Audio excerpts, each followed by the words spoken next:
Hi and welcome to my channel Ongeduld. And this time we will discuss the discontent within society um, by Sigmund Freud.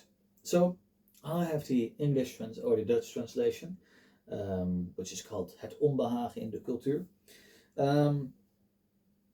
I also read the English version, but I like the Dutch translation better because it's quite a dense book and it's quite difficult to read too, especially if English isn't your first language, or yes, if it's your first language.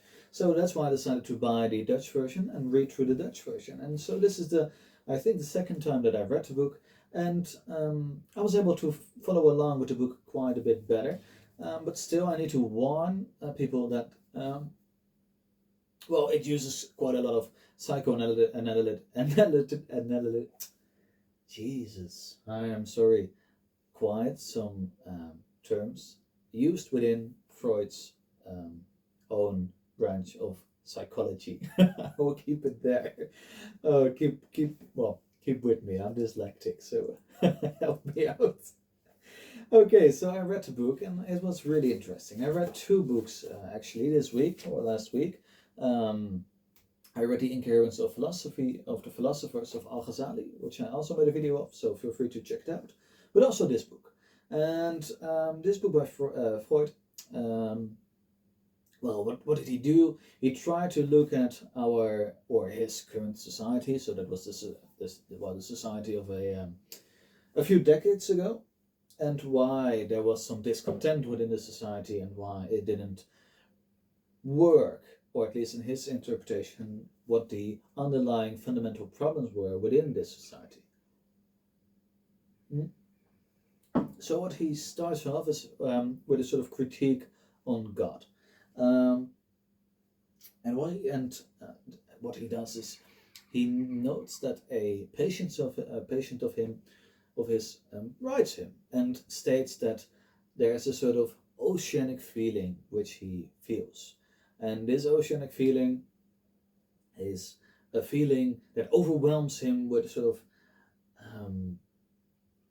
it overwhelms him with warmth, with a sort of incomprehensible feeling that he cannot really explain, but he links it to God.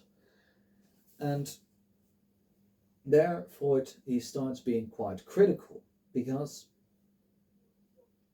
he notifies that within this feeling that the writer or his patients writes about, the divide between myself and the world seems to have vanished. It seems that there was a boundary, but it's gone. I am one with whatever surrounds me, and for a short moment I am overwhelmed with it. And Freud noticed that this boundary, it's gone more often than we think, especially, for example, if we are in love. If we are in love, there's the boundary within or between myself and my partner seems to be gone. So this feeling, it isn't only linked to, for example, God, but it's there more often. And then Freud starts also a sort of psychoanalytic rant, or not. I wouldn't call it a rant. I'm sorry. I had quite some Freud within my psychology lessons, so I'm a bit biased against Freud, and sometimes I don't really agree with his thinking. But still, it's quite interesting. So excuse me for the rant. But what he states is that I have a sort of a feeling of myself. And this feeling of myself is thought. So combined with this feeling of being connected to something bigger than me is the feeling of myself. And this feeling of myself, Freud states that it's quite normal to have that feeling. And it starts already, or it's quite normal to have, but it's not born with me. It's thought. So it isn't a natural feeling, but we get thought to have this feeling of myself and the external world. And what Freud states is that we get thought this feeling from birth on. So once we are a baby, we need our mother's milk to be happy. That's sort of our most fundamental start. We need our mother's milk to be happy. So we have a desire, and here comes the desire principle. So we have a desire for our mother's milk. And this is, and if she doesn't give that to us, we are unsatisfied, unhappy, and therefore it states that we are longing for, or we are longing for that external object, but we don't get it. And this is where we start to learn that there is an I and a external world, which will not always allow us to take what we want. So this oceanic feeling of which his patient prescribed to God is a feeling that we get taught, that we learn, that we develop over time on the basis of this lust principle or desire principle.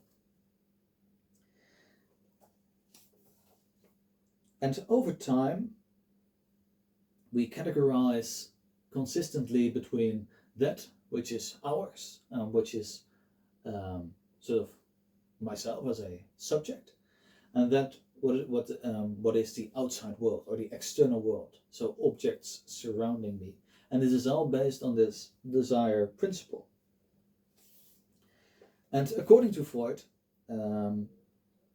this oceanic feeling is then again to be linked back to our childhood and sort of our feelings of insecurity and in need of help, that gave us this feeling that we need a sort of a strong dominant figure to take our cares away and our needs away. And then he made a sort of a subtle step towards the religious people that surrounded him by stating that this need for a God, so this need for a almighty and all good and all powerful being that can take all our cares away and can explain the pain that we experience within the world, that can explain why we are not happy, for example, and can be our final explanation for everything that goes wrong, which is God, is just sort of a daddy issue, if I can state it like that. That's Freud. That's a start. Yes, he goes on a little bit and he states that the world is quite hard for us, that we have quite some troubles in living, and we use different sort of distractions to deal with this, with the problems of living. And there he says that, for example, one of the so for example, we can use alcohol to calm ourselves, and God is on the same level as alcohol.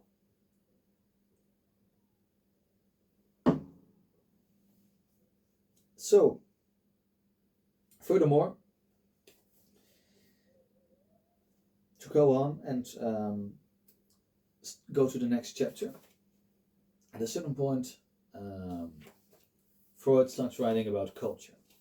So we need this basis on the religious experience and this desire principle, because he uses it also to find this discontent within society.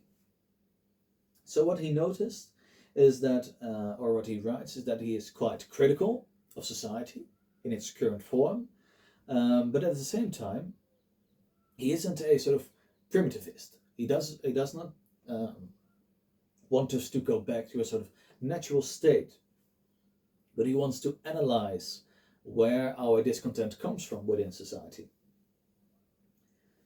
And what he sees is that society is a sort of tool that we used to, at least protect us and regulate our surroundings. So We want to regulate other people. We want to regulate our environment.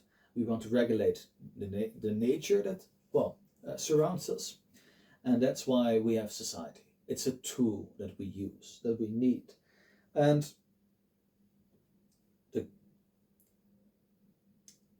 what he does then is that he says that at one point we have our society, which is the sort of collective of all individuals, and we have the individual. And there seems to be a consistent battle between the individual and the society or the collective or culture that has certain tasks or certain demands from the individual. And to analyze this a bit further, he starts writing about love, and he states that love, or eros, is at one side of the coin of society. So love, eros, it brings us together. It starts society. It starts society in the sense that love brings people together, at least in the start 2 people, and it creates more people, and more, and more, and more, and more. And we have a sort of also a love for the people surrounding us. So for example, you have a love for your grandparents, for your niece, for your brothers and sisters, which all keeps us together. And over time, society grows and grows and grows. But against this concept of love, of eros, there's culture. And culture, again, it wants to regulate, it wants to order, it wants to protect. And it states that it accepts love because it's sort of a tool to gain more people. But then again, it tries also to regulate it. And the first thing it does is, for example, to regulate sexual activity and to find boundaries of what is acceptable and what isn't. So, for example, incest is immediately scrapped. It isn't acceptable. It isn't productive. So we scrap it out. And consistently, culture gives certain, well, demands that we need to be aware of and that we need to act toward. So, let me do a quick recap. Okay, so we have so at the one point we have love. At the other point we have this culture that then formulates different rules that we need to adhere to. And then it states that culture also wants to expand the sort of the regulatory system behind it in its core, and it does that by using love. So, for example, by using different terms such as love thy neighbor. So, by having certain norms such as love thy neighbor, we need to be able to stay together, because if you love your neighbor, well, society will be more ordered and more put together. But statements and norms like this are contrary to human nature, or at least Freud thinks so, because we also have a sort of aggressive tendency, which, if I remember correctly, is called thanatos. So our death drive, our well, aggressiveness that is within us. And Freud states that within society and within culture, our love, our eros parts, it gets regulated, but also this thanatos part gets regulated, because you cannot, if you are irritated, hit someone and that's it. It isn't allowed. You cannot stab someone if you are mad. No. And this is regulated too. But what Freud noticed is that over time society grows and grows and grows, which brings more people together. But by bringing more and more people together, the tendency for aggression also grows, and the chance of aggression also grows. So we get into a certain problem there. And here we see that culture then needs to regulate both. And then I need to quickly notify or check my notes again, because it's quite a dense book.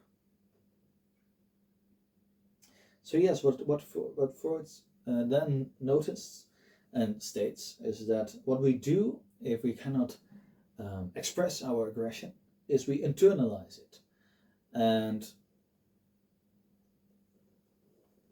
it becomes a part of our sort of super ego, and also a sort of guilty conscience.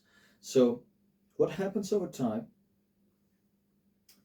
is that we cannot express this aggression, but this aggression, it grows because more and more people are together, but we still cannot we cannot do anything with it. We need to suppress it, we need to internalize it, keep it to ourselves, and then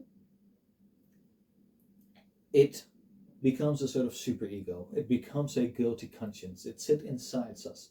And what happens is that over time a sort of internalized feeling grows there, that at one side we feel guilty if we, for example, hit someone out of this thanatos, out of this aggression.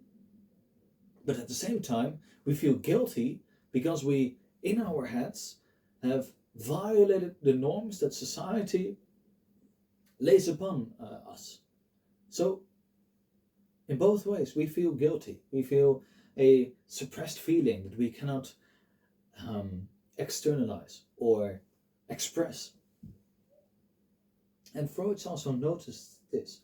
So he hints again to the Oedipus complex, where we want to kill our father to fulfill our expressions or to fulfill our desires.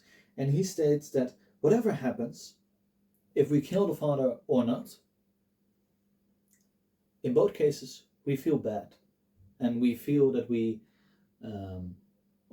are still not happy. And then he connects it to society. So, to recap, we have both these drives, thanatos and eros. We want to express both, but first we need to repress eros. It does bring us together, but the moment that it brings us together, it's get regulated and regulated and regulated more and more and more by society. And then, because more and more people are together, the tendency for thanatos grows. We want to express our sort of aggressive side, and that also needs to be suppressed, which then is internalized as a sort of internal authority which controls us, which gives us certain norms that we cannot overstep. And this is the sort of discontent of current society, or discontent within society. Whatever happens, we are always controlled by our suppressed feelings that we cannot express. And whatever we do, we are always guilty. If we express one of these feelings, we are guilty. And if we do not express it, we feel guilty because we think about it. And this is the, or at least how I interpreted it, the sort of, discontent within society. Well, did I like the book? Yeah, I think I did. I mean, it was quite interesting. It was an interesting read. It was not such a big read, but it was interesting. It was nice. It gave me some nice insights. And I mean, even if Freud is quite a particular and extraordinary thinker, he's quite strange in some aspects, but still really interesting. But what I wanted to say is, even if he's still quite strange in some aspects. His argumentation is very interesting, and the points that he makes are indeed still quite interesting. If you think about it, he still has a point. If you think about, for example, this aspect of love, of desire, of this desire principle, but also of this debt drive, and how society does indeed control these aspects of us. And I think even indeed, if you look at this aspect of internalization, I think that's correct. I think that there are certain drives that are maybe quite natural, but that we cannot express because it isn't allowed. So yes, I think that it's still quite interesting. I don't know if I agree with all his standpoints, and I don't think I don't know if it is really the core of certain problems within society, but it is still really interesting, and I like his argumentation, and it's still interesting. So, but it was a dense read, and he used quite some. Well, he made use of quite some of its own language, of its own paradigma, sort of. So be aware of that. Be aware that you need to go through quite some psychoanalytic terms and try to accept it, and then it's quite a fruitful read. So let me know if you read the book. Let me know what you think of it. Let me know if you enjoyed the review, and I hope to see you all soon. Thanks.